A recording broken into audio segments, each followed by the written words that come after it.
The Uganda we want. So mu Uganda gye twagala mu lutalo luno olw'okulwanyisa obulabbayo obukenuzi nze kyempita obuvundu. Munna Uganda alina okuba nga yeenyigiramu. Ffenna twenyigire mu lutalo. Ate abalala tebasomye kuzimba wabula bayize okuzimba. Uganda gye twagala okulaba ng'enguudo zonna nkole nungi, public transport nga weeri. Kati eno gavumenti eriwo erina akabonero ka Lucifer. Buli kyotunulako mu Uganda kiriko oxygen. Either babika amawulire malungi oba mawulire mabi. Minisita teyeetaagisa kabangali budde buno zaaki. At this time, why should somebody import furniture from outside Uganda? Let us leave NRM to be in charge for another 36 years or more. I really want to see a Uganda that believes in the rule of law. If you have a constitution in place, follow it to the letter. Don't change laws just because you want them to favor you. Kuba njagala omanye nti obugagga bwonna Uganda bwe yeeyagaliramu buyita waffe ku ttaka lyaffe. Naye busoga mugidibaze. How can a referral hospital refer you to a private clinic? The Uganda we want buli muntu ateekwa okumanya nti I am a stakeholder, nkwatibwako si kwesuulirayo gwa naggamba. Uganda oyinza okukakana nga mwe mulina ba graduates aba university nga bangi okusinga ebungereza. Mwe mufokasinga nnyo ku degree. Eri bo bafokasinga nnyo nti byensomye mbijeemu omulimu n'enkola. We are dreaming of a Uganda where at a young age there is such a relationship between parent and son, parent and daughter, where the daughter can say this is what I want. Uganda gye twagala empya tesobola kubeerawo nga tewali mateeka. Amateeka agakola. The Uganda we want.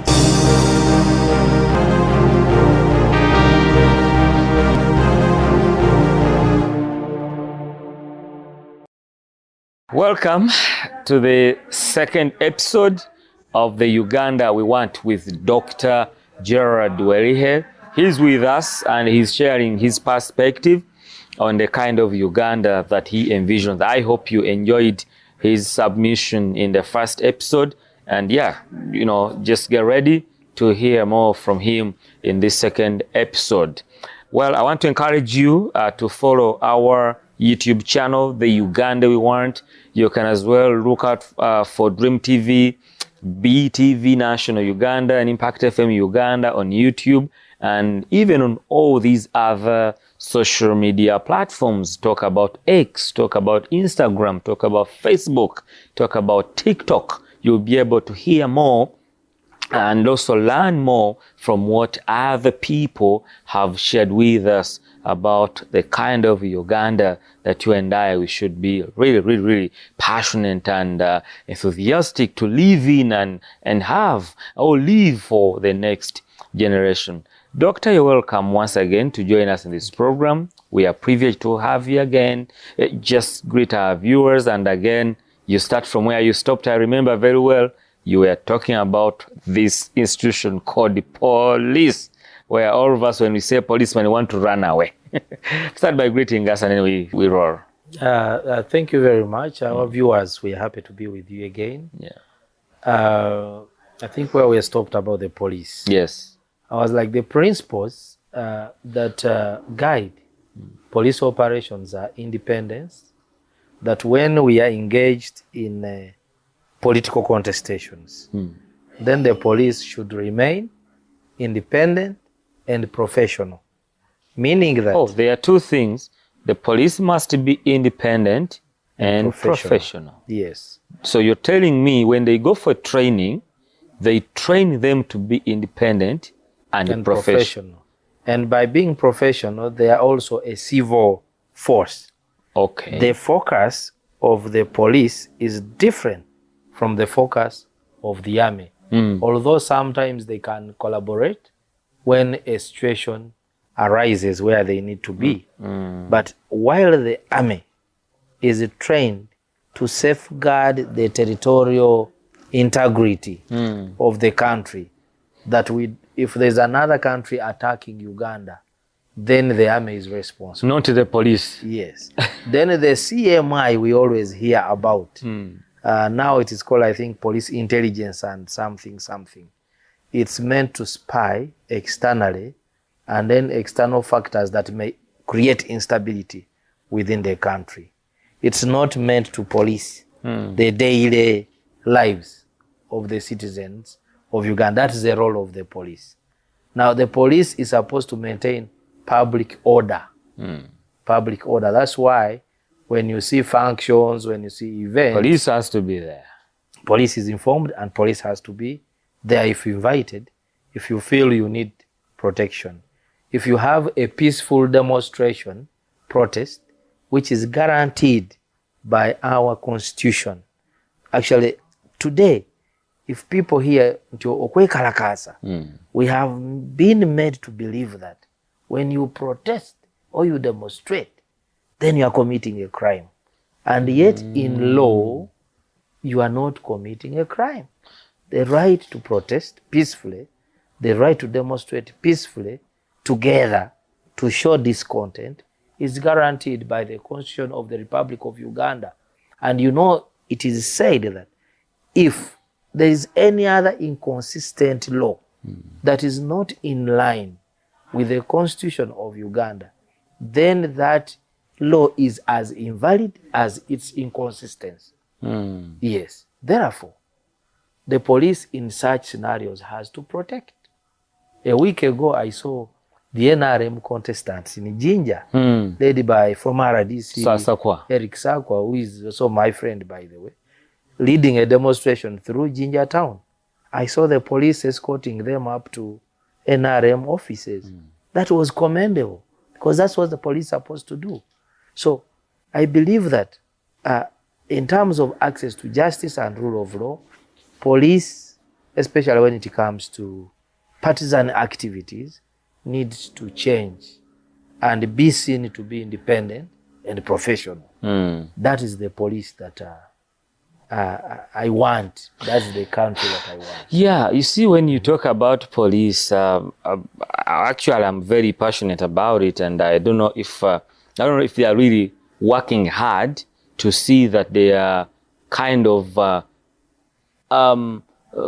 working on the way they have portrayed their activities to the public.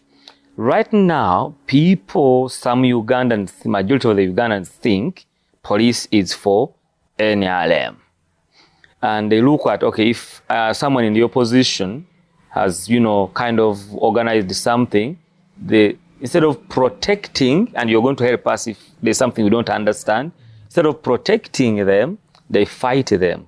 And then if this one is in NRM, they actually safeguard them in a way that even though they are doing something wrong, we saw this in COVID, it was very, very, visible. Even if they have not written to them, they rush and protect them. And now people are like, okay, NRM, that is your police. NRM, that is your army. NRM, that is your thing. And when will we sing this, and when will it ever stop? And is it the right way? If you're talking about justice? To be on record, as a matter of fact, I want to say that the police has also been abused. By, I don't mean this abuse of Vuma, but I mean the abuse by some powerful people. Because I have seen tendencies where the police officers in uniform look completely, either hopeless or look completely disarmed of the authority, and then the commanders are only saying something like, this is an order from above, and that order that above cannot be revealed. This is abuse of the police. We have seen people who attempt to get the police to go and use it in their own land conflicts with their adversaries. So this is abuse of police. But in a Uganda which I want, I want a police that is trained, a civil force that is trained to be non-partisan, independent, to be professional in execution of their duties, such that the services are delivered to the ordinary. In line with abuse, Doctor, don't you think police can, the policeman or the policewoman can resist or refuse to be abused? I think there are safeguards, legal safeguards that can protect them. But as you know, Uganda, while we have institutions of the state, but we also have institutions that are weak. They are standing on the sand, not on the rock. If I am to borrow from the Bible. Yeah. That today I may disobey you and then I am dismissed. And yet the Uganda that I know. Oh, you disobey, you dismiss. And then the next day I'm suspended. And yet with the Uganda we know today economically is a hand-to-mouth economy. I want to be sincere that some practices are not right, like police collecting bribes on the way, on the roads. Those CID officers handling files, getting bribes. This is the practice. It is wrong. But also if a good practice, if a policeman is not suspended and is guarding a function, there is some guard allowance that goes to that they are paid. So with that guard allowance, he's able to buy food on that day and take home. So there is that fear that by the time I get redress, probably I don't have what to eat, my families. And therefore, that's why they... So if an order comes, whichever way it has come, whether it is abusing me, as in whatever I'm supposed to do as a policeman, being independent, being professional, it's okay. Because I have to feed my family, let me go do it. Exactly. So for me, I believe that we should go back to the ethics, to the ethical code of conduct. The leaders who promote, who supervise, then also we think about the issues of their welfare. Then if those are handled, then now we can hold the people accountable for their actions they do as police officers. But the Uganda I want is an area where Ugandans who want access to justice are able to access quality services, timely services, to be able to live a better and comfortable life. Now, going into the politics. Politics is broad. Even what we have been talking about is partly politics. But here, I mean, there are issues to do with the transparency, accountability, and anti-corruption. These ones are so dear to me. Many people have defined corruption as abuse of authority. Basically, corruption is that. Abuse of authority. Abuse of authority that is entrusted to you. It could be at a top level, it could be at a junior level or a small level. We know we have what we call jobbery. Jobbery, this is when people steal from their workplaces, small things. That you, as a journalist, probably are interested with the cameras in some office and then you sell them. I was on TV yesterday. That's an interesting story. An officer of LODC who was put in charge of protecting land in Chebando for some time was selling plots of land at 100,000, 200,000. And then eventually, when the LODC discovered, he just disappeared. But this person was also earning salary from the Law Development Center. So the whole place now is occupied. And people want compensation to live. So corruption can be very expensive. And Uganda, I don't want to say that there are no efforts that have been done to fight corruption. We have had President Museveni's government create bodies that are charged. We have seen it was actually under, Museveni and his people. Yes. When it was under their 10 points, absolutely program. They have created the IGG, Inspectorate of Government. We have the Office of the Auditor General that audits all the offices. We have the Public Accounts Committee in the Parliament that receives reports from the Auditor General and summons people from local government from able to appear and make recommendations. They can even recommend prosecution.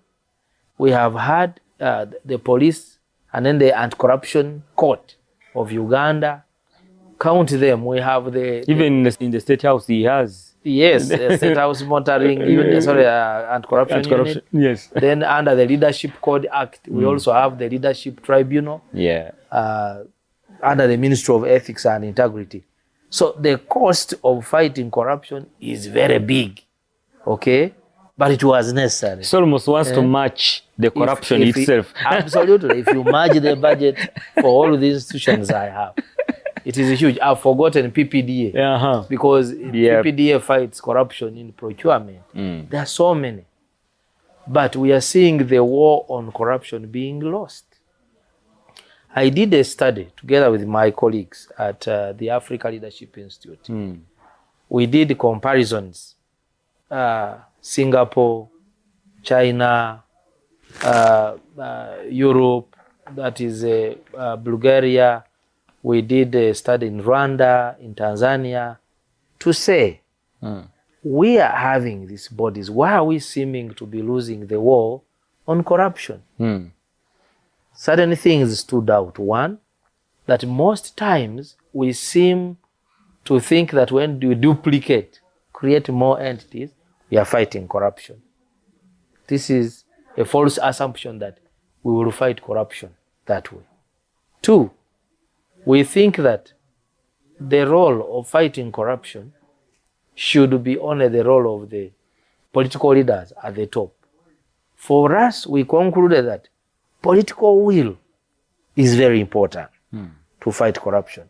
However, this political will should be demonstrated. That if you have Mabat thieves, for instance, Karamoja, taking iron sheets for the most deprived community in Uganda, what punishment are you going to do to ensure that this action is not done in the future again? This is lacking in Uganda. You have 30 people, they go on reducing until you have one who is appearing before the judges. So it doesn't make you as a leader who appointed those people to appear like you are serious about fighting that vice. So political will is key, and so I want to urge the political leadership now and in the future in the Uganda to demonstrate that will to fight corruption. The other way of fighting corruption is creating stringent systems in public offices. By systems, I mean there are policies, there are laws, there are actions to be undertaken in the case of violation. And then lately, we also have the digital tools like digitization of government to ensure that there is traceability, that you can trace expenditures, trace procurements, trace up to the last payment. So now, these are key, that if we don't fight corruption, because the Honorable Bet Kamya, the current IGG, tells you that every year we are losing about 10 trillion. She puts at 9.7 trillion shillings. That is... Actually, when I hosted her this year, when she was giving me their work in this year, what they are going to be working on and do, she confirmed that it's even beyond 10 trillion. Absolutely. Yeah, I have it on. I have her on record. She said so. Yes. It's even beyond the 10 trillion. So if you have the political will and you hear the Inspectorate of Government telling you that, what do you need to do? It means you need to strengthen, especially politics at the top level, because that is where we lose billions and billions. We have seen town clerks, yes, being imprisoned for 2 million. We have seen for failing to account for 2 million or for failing to... That is commendable. But where we are having a huge leakage of resources, that should be the center of focus. Now, moving to... Of course, that's a function of politics. It's not... But also the involvement of citizens. That's the... What I was going to forget, that any successful war on corruption must involve the ordinary person. How is Uganda today? Are Ugandans prepared to effectively participate in decision making, in fighting corruption? No. You know why? It used to be deliberate. And Uganda is a signatory to so many international protocols on citizens' education. By citizens' education, I don't mean going to the classroom. I know you are a teacher, lecturer, you have taught. That's not the only education I'm talking about. Yeah. I am talking about, yes, the school system, but there is also the young people out of school. The people out of school. The young people out of school can get those skills through the education system. Civic education. When I was young, in the primary, we used to have what we call civics. They used to teach us about the role of government, the role of citizens. You know, for you to be a good Ugandan, what do you have to do? What is your duties? You have to pay tax. You have to protect your country from external aggression. You must love your country. Yes, every Monday we used to have that briefing. And when I was doing my master's and PhD in China, I got the opportunity to teach in a middle school. A middle school, I was teaching cross-cultural communication. And what I used to observe was that every day they used to have about 20 minutes of briefing on the current affairs. China is quarreling with Japan because of Diaoyu Islands. Then the South China Sea, the Filipinos are claiming a part of China. And then the children listen, 20 minutes. It's like one part of the briefing. That means right now, the middle school now in China, they actually know what Trump is doing to their country. Absolutely, the tariffs. It could be briefing them. But it's aimed at building that a spirit of nationalism, of feeling like you have a role to play as a citizen. Now today, in the education curriculum, we removed political science. Yeah, it was our year, during our year. It ended on our year, actually. I removed the civics. I think that was a big mistake. It's not really.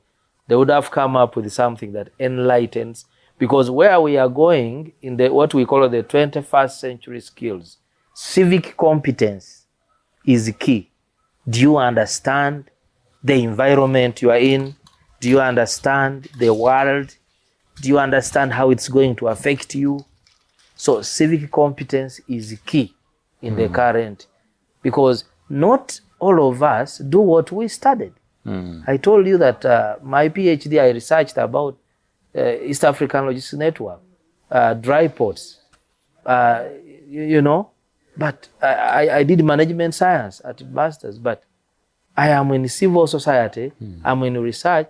That knowledge of teaching I can, yes, of management science I studied, I can put it in class at UMI, but then my students can benefit from me better if I get other practical experiences and include in what they are learning. Yeah. So they don't move out of school with only theories. Now, today, look at the statistics of school dropout rates. We are saying that when children join P1, by the time they reach P7, less than 50% are there. More than 50-something% have disappeared along the what? The way. You know, and they have not died. They have not done that. They are within us. Yes. You have seen lately, even when a madman stands on the street to talk, you see over 50 youth turning up to listen. No matter whether he's talking bullshit or anything.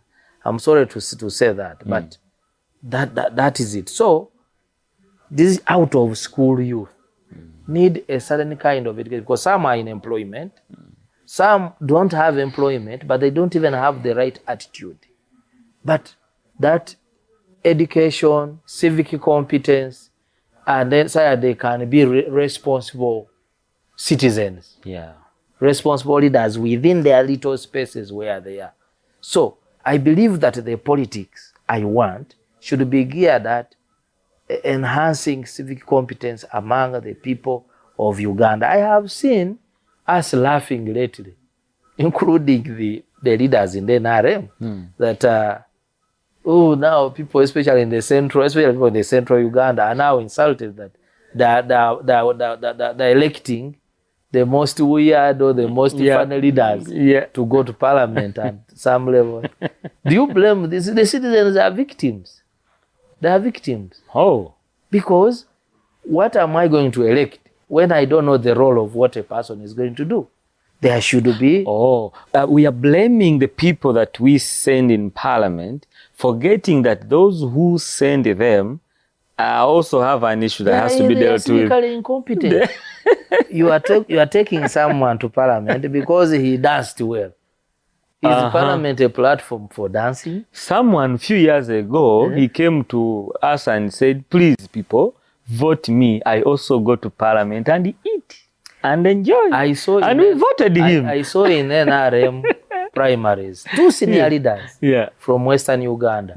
One was addressing a gathering and saying, tomorrow, wake up, Uganda, vote, and you go to that field. I'm going to buy Werikhe, which is going to fill the entire world.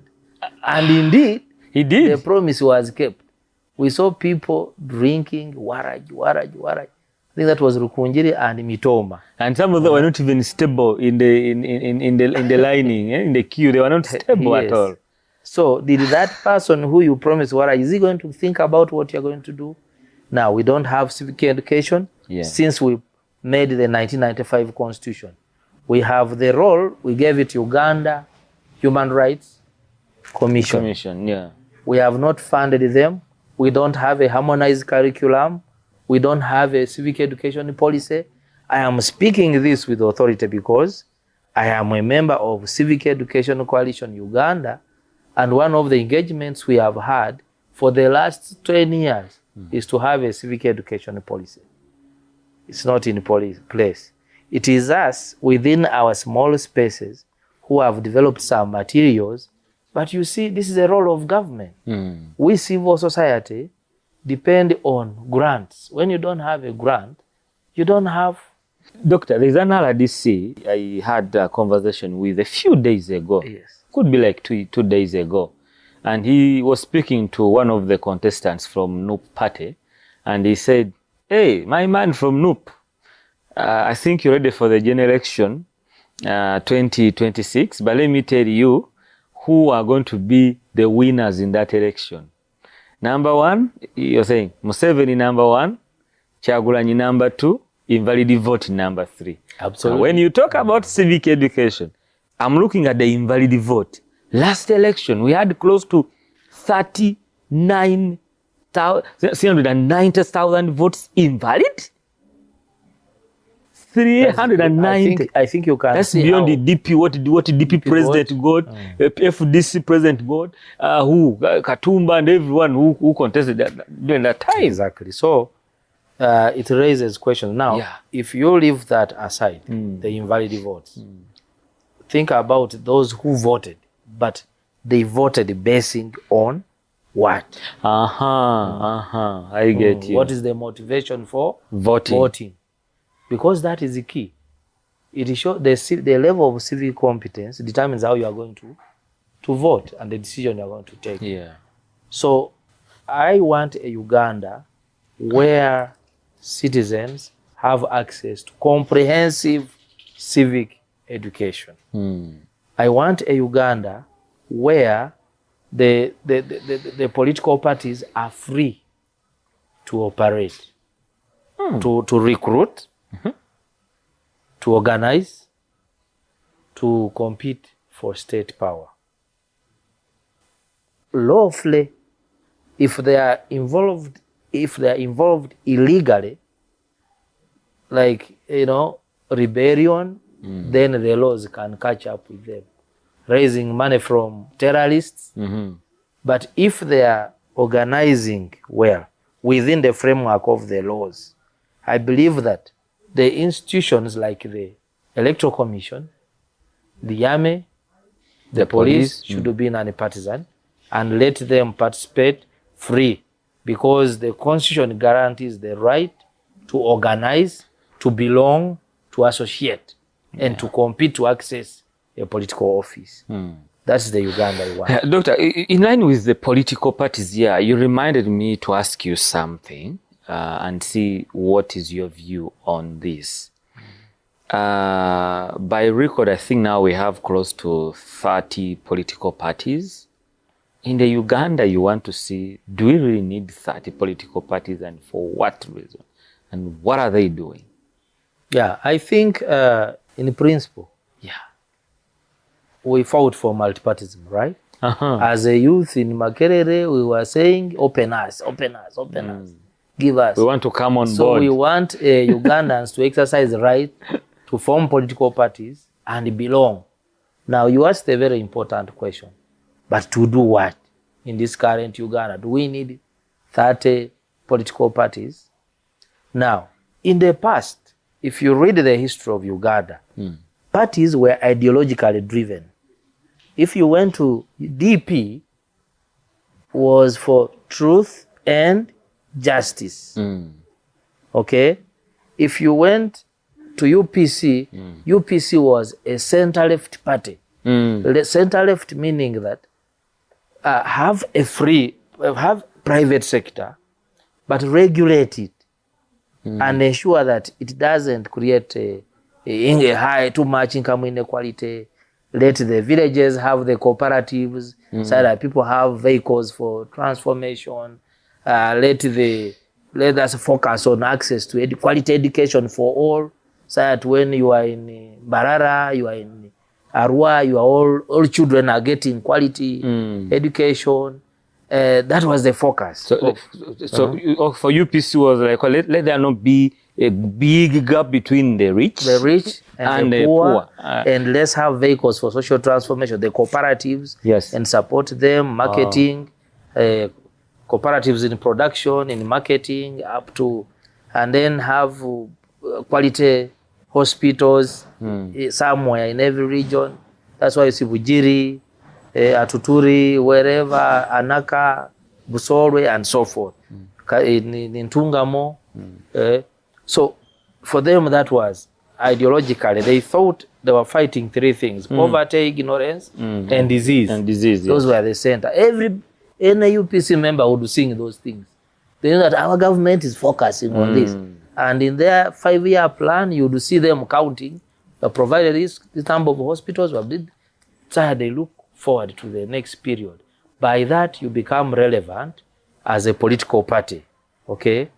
Now, DP was focused on truth and justice, fairness of society. But for them, they were not a leftist, they were a rightist, conservative party. Okay?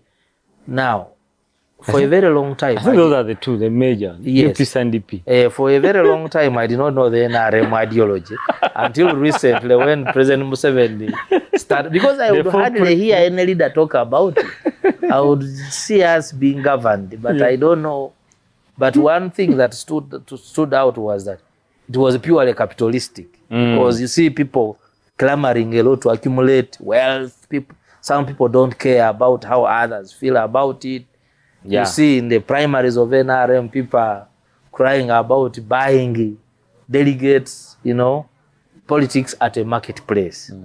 Now, it even happens within them. Like now when they're having the SEC or their delegates conference, you could see those who are vying for those positions to be under their chairman. Absolutely. If you go to the United States, I'm sorry, let me just give this comparison. Yes. You will also see the ideological differences between the DP Democratic Party, and the Republican Party. You know that those parties are also coalitions in one day. If you see the DP of USA, it has the socialists, it has the Communist Party of the US, it has the environmentalists and so forth.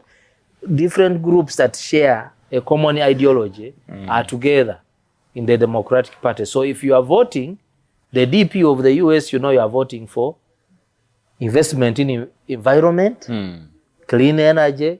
You'll know that they are not going to fund that energy, mining, crude oil, and so forth. They will not focus on that. You'll know that they believe in empowering the middle class. That when workers get some better salary, then you increase the purchasing power. And therefore, when they buy more, they boost the economy. On the other way around, the Republicans say, for us, we believe in a smaller government, smaller budget, empower the rich so that they create jobs. When you cut taxes of the rich, then they create jobs. And it is just strategy, ideological differences on strategy. They will not invest in global warming, climate change. As such, you'll also know that they will not fund so much reproductive health programs, but Democrats will fund. So, and then you know that when you're funding the Democrats, you know that you are funding globalists. They want to use the US power, democracy, to influence thinking beyond their borders, which is different with the Republican Party. And you see that the Republican Party is so much affiliated to the churches in the US, while the rural base, while the most cities, big cities, are Democrat, New York and so forth. So, in that aspect, you can see the difference. Now, my challenge in Uganda is that I don't see that ideological difference between political parties. Absolutely. So when you say, I belong to this, and say, what is your ideology? Someone will be like, what are you talking about? And what are you saying? Yes, with the due respect to Honorable Matia Mpuga, because his party is one of the newest, the Democratic Front. I would have been very happy if I had seen the ideological difference between Bobi Wine and him to lead to the formation of DF. But I didn't see anything ideological. What I saw was anger coming from the 500 million, and then the quarrels, that the suspension and the anger. So if I am an ordinary citizen going to the DF, was I party to the conflict? Doctor, allow me use this time to create a new word in our program. So you're saying that we have run away from ideology to angiology. Absolutely. That now we are influenced with very small things. Yes. Ono yalidde, ono teyalidde. Ono ayogera ne Museveni, ono tayogera ne Museveni. You see? The disagreement between General Mugisha Muntu and Dr. Kizza Besigye then leading to the birth of ANT. I think there was something that stood out. General Mugisha Muntu used to say, we need to move away from the culture of violence. I want to build a political party built on tolerance and discussion, and discussion and negotiation, and challenging the existing government on policy. While Dr. Kizza Besigye's strategy was activism, defiance, and by the way, defiance may not in its way be violent, because there is also peaceful defiance, whereby you can just resist, politely resist the wrong laws and they jail you. So anyway, but I did not see a very big, but at least strategy is a key. If we disagree on a strategy probably, I have read history that President Museveni in UPM, they had two groups. One group was pro-going to the bush, another one of the Kiyongas. They were like, for us, let's swear in and we do what? We serve in parliament. But eventually the bush group succeeded.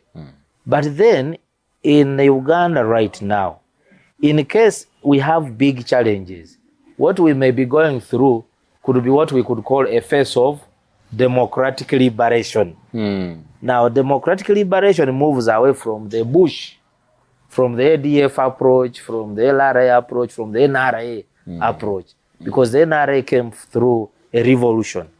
Right now, if someone wants a transformation, it must be a democratic liberation, whereby it's an exchange of ideas, exchange of ideology, on issues of ideology, but aimed at preserving and improving what we have, not destruction.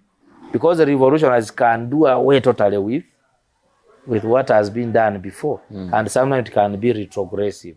Therefore, you ask the question of political parties. Ugandans should be free to have political parties, but political parties should be based on ideology, they should be based on values, the value system. Because if you have like this challenge of NRM, falsifying results on the way, you have a district bribing of say, in their own primaries. Exactly. Now, NRM has not invested in the value system of the political parties. So with the politics, we need political parties that have clear leadership, clear-headed leadership, with values and ideologically oriented. Yeah. And they understand the issues affecting Uganda. If I want to be a president of Uganda and I don't understand Chisoro, I don't understand Karamoja, I don't understand, I will be wasting people's time.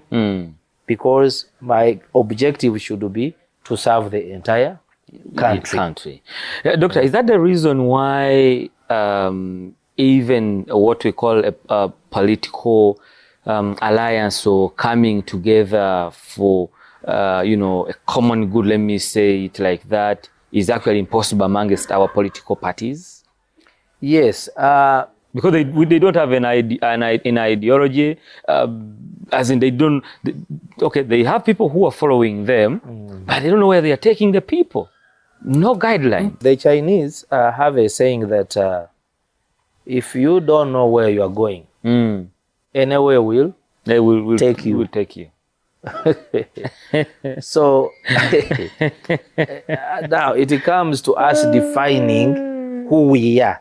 If you're a political party, who are you? Because a political party is a person, but a non-physical person. Who are you? What's your name? I am DP. I am NUP. Okay? You are NUP. Where do you come from? What do you believe in? What are your values? What do you intend to do for us?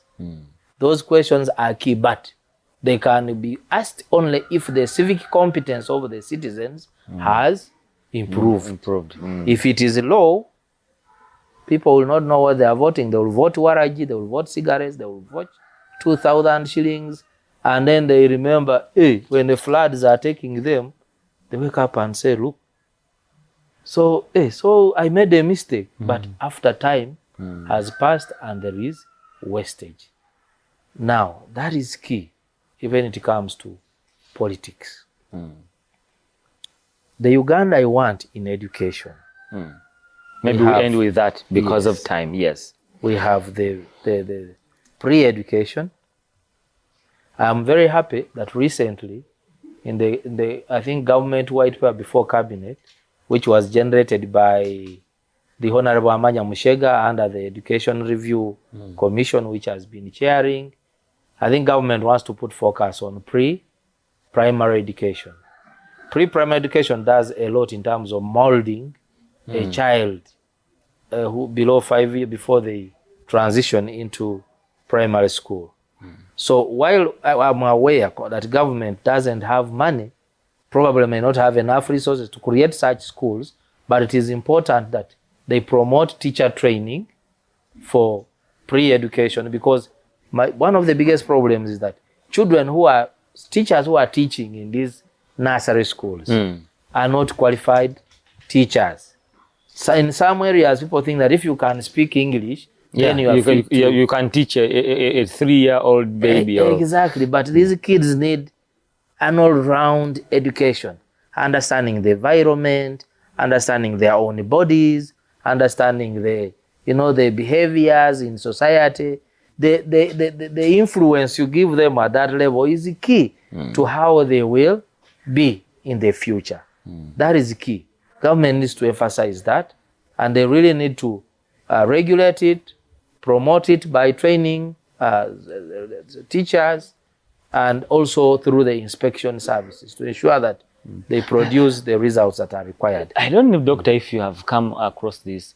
Did you notice that most of the current nursery teachers are female? What happened to male? Yes. Can they teach in the pre-primary school? Can't we? Okay. Can't we teach the pre-primary school kids? Can't we? For you to understand that, you need to to look at gender and power dynamics and roles. Yeah. If you go to hospitals, most nurses and midwives are women. Why? Because by nature, they have these motherly instincts born with them that they can care well for the extra care to the patients. They are patient, they are listen, and then they can also not do certain jobs like riding borders and so forth, which many men can do, graduates can do. You can also see that with the midwives, the female ones are preferred because you are dealing with women to women. Sometimes intimidating when you change gender. One time I wanted to join the UPDF as an officer cadet after my senior 6, and when I went to the recruitment center in Kamuli, the doctor who checked me was a woman, and I didn't feel very comfortable because she was touching even places where I thought were very proud, and I would have been comfortable with a man. With a man, yeah. Likewise, looking at children. Little children can be very disturbing. You can have only 20 and they make you run mad. Not even 20. Just have 2 twins. The twins in the house. Yeah. At that age. So you'll be calling the mother. Nalongo jangu. Nalongo jangu abana bo. So most times men dodge by staying away long hours and coming when the mothers have done the donkey work. Yeah, doctor, education is very key for our country. Yes. You've been talking about it, civic education. Now you're talking about the real education we are supposed to get. The formal. And, the formal one. And well, I think we even talk about the informal one. So allow me, we end this here.